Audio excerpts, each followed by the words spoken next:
Alam nyo ba may mga lalaki na kahit ayaw ng babae na ma-attach, hindi pa rin nila maiwasang maalala at maalala sa isip at puso niya?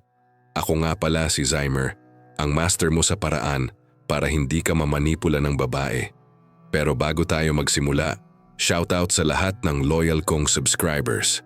Kayo ang dahilan kung bakit patuloy akong nagpo-produce ng content na tunay na nakakatulong sa love life at dynamics ng attraction sa real-life situations. Sa video na ito, pag-uusapan natin kung ano ang mga katangian ng isang lalaki na hindi malilimutan ng babae kahit hindi siya ganap na involved sa relationship.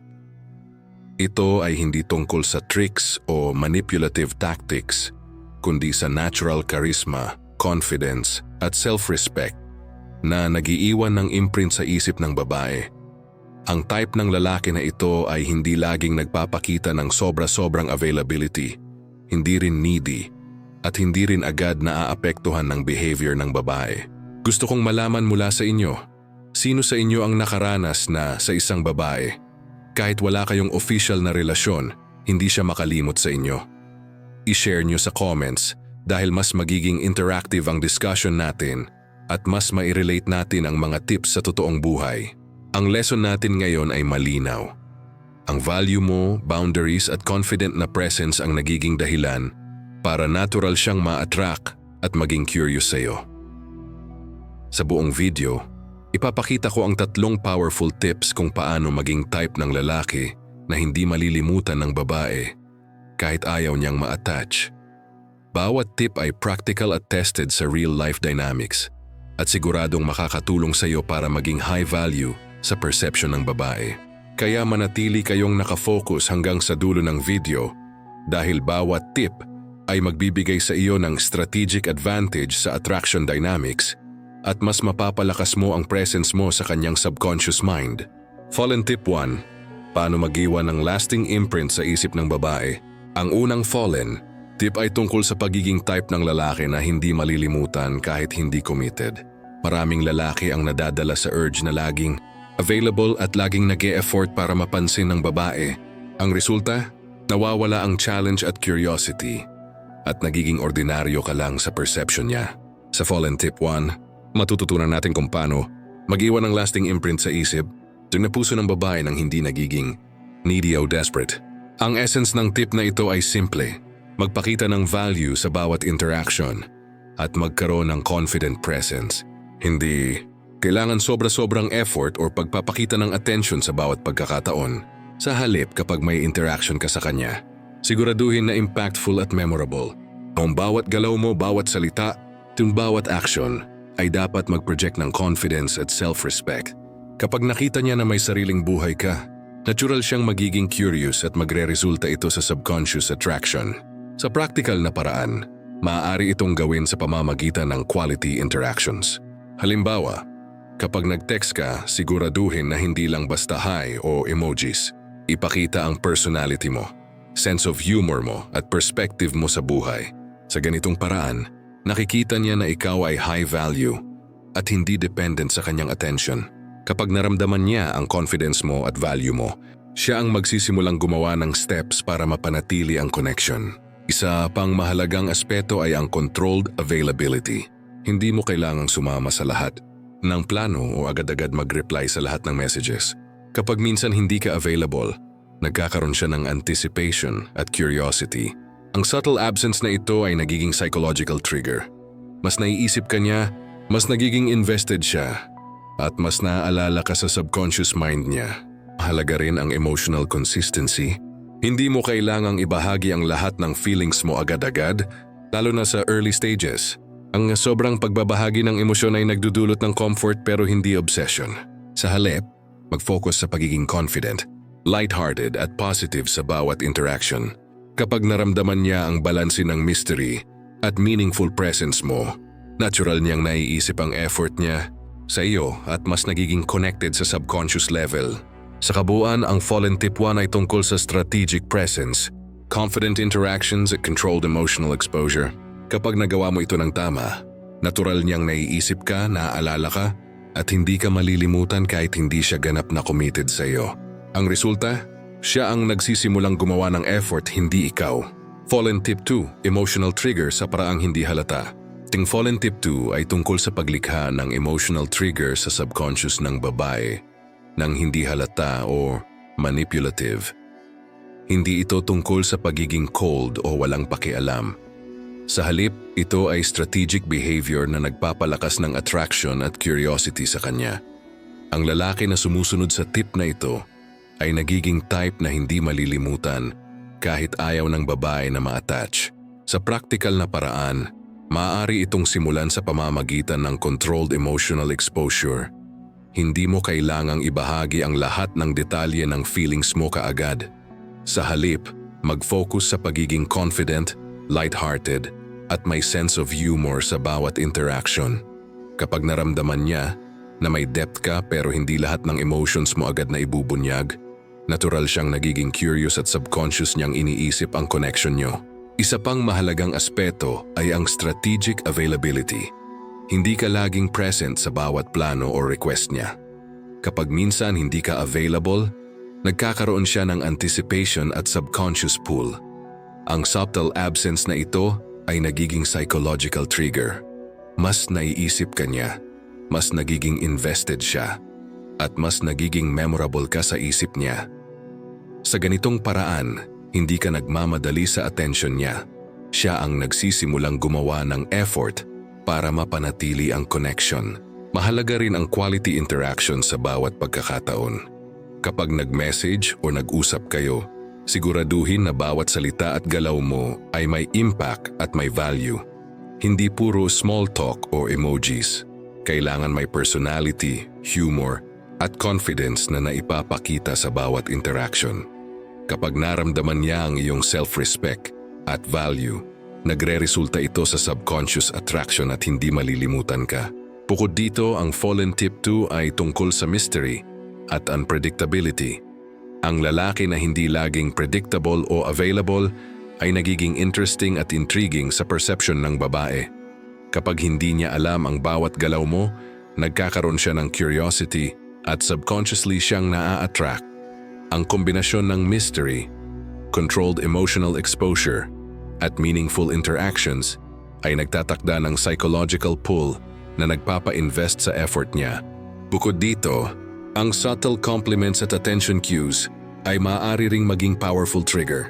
Hindi kailangang obvious o sobra-sobra. Kahit simpleng pagpapakita ng appreciation sa personality, sense of humor o effort niya ay nag-iiwan ng subconscious imprint. Kapag naramdaman niya na pinapansin mo ang uniqueness niya sa controlled at meaningful na paraan, mas lalo siyang nagiging curious at emotionally invested sa iyo. Sa ganitong paraan, nagiging natural ang psychological pull. Siya ang nagsisimulang mag-effort at maging attentive habang ikaw ay nananatiling high value at memorable presence sa kanyang isip. Sa kabuuan, ang Fallen Tip 2 ay nagbibigay sa iyo ng strategic advantage sa attraction dynamics. Hindi mo siya hinahabol, siya ang nagsisimulang mag-effort, nagiging curious, at naaalala ka sa subconscious level. Ang resulta, ikaw ang high-value presence sa buhay niya at kahit ayaw niyang ma-attach, natural siyang nagiging invested at attentive sa iyo. Fallen Tip 3, Boundaries at Ultimatum para sa Natural Obsession. Ang Fallen Tip 3 ay tungkol sa pag-set ng malinaw na boundaries at paggamit ng ultimatum sa confident at strategic na paraan. Hindi ito pagiging demanding o threatening. Sa halip, ito ay pagpapakita ng self-respect at high-value presence habang natural siyang nagiging obsessed at invested sa iyo. Kapag malinaw ang limits mo, ipinapakita mo na may standards ka at hindi ka basta-basta naaapektuhan ng behavior niya. Sa practical na paraan, maaari itong simulan sa pamamagitan ng pag-express ng expectations ng relaxed at confident. Halimbawa, sa halip na mag-react emotionally kapag hindi siya nag-effort, pwede mong sabihin, "Gusto ko ng babae na nagpapakita rin ng effort at hindi puro ako ang gumagawa ng steps." Ang simpleng statement na ito ay nagpapakita ng value at integrity mo nang hindi nagmumukhang controlling o demanding. Isa pang mahalagang aspeto ay ang subtle consequences. Hindi ito punishment, ito ay pagpapakita ng clarity at self-respect.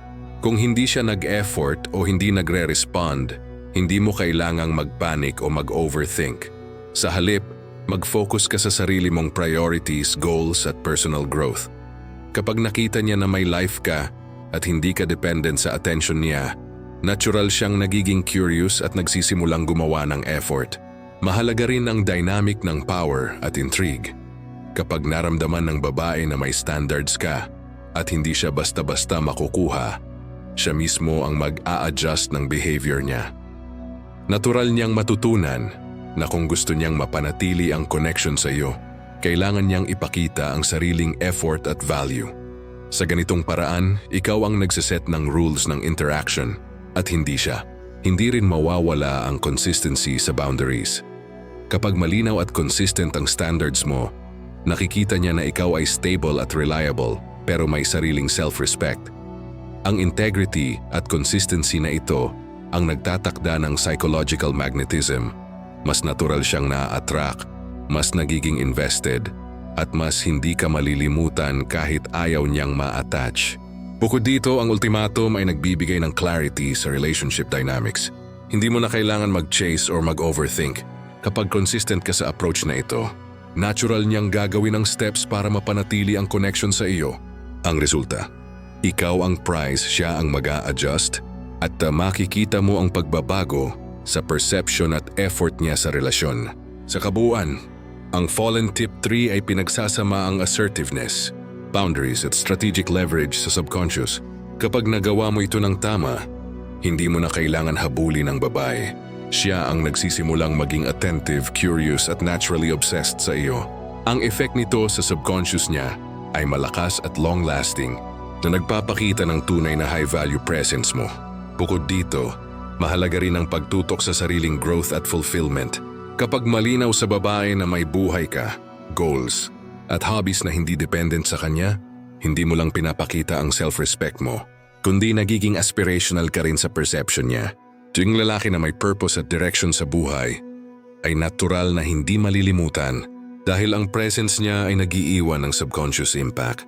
Kapag naramdaman niya ang kombinasyon ng independence, confidence at boundaries mo, mas lalo siyang nagiging invested, curious, at motivated para panatilihin ang connection sa iyo. Hindi dahil pinipilit mo, kundi dahil nakikita niya ang value mo sa natural at effortless na paraan. So mga ka-cerebral hacks, hanggang dito na lang muna ang 3 fallen tips natin. Yung lasting imprint, emotional trigger, boundaries ultimatum, na makakatulong para natural siyang maging curious, attentive, at invested sa iyo kahit ayaw niyang ma-attach. Sana nakakakuha kayo ng malinaw na idea kung paano ang controlled presence, strategic emotional pull, at malinaw na limits ay nagbibigay sa iyo ng high-value perception sa isip ng babae.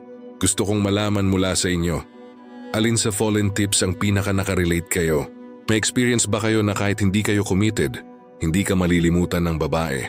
I-share nyo sa comment section para mas maging interactive ang discussion at mas mai-relate natin ang tips sa real-life situations.